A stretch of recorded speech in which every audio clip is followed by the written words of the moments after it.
Aşkın ile meydana geldim ya Resulallah. Derdin ile devrana girdim ya Resulallah. Zikrullah'ın asarı terk ettirir ayarı. Aşıkların hemyarı gördüm ya Resulallah. Lütfundur her dem ona, kim gide haktan yana. Cümle muhtaçtır sana, bildim ya Resulallah. Baş açık, sine üryan, gözyaşlı, ciğer büryan.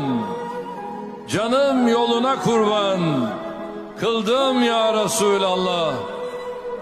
Zatına doğru özüm, açılmıştır can gözüm. Haki payine yüzüm, sürdüm ya Resulallah. Kalp bir özgekan imiş, zatında bürhan imiş, vüslatta mihman imiş. Duydum ya Resulallah.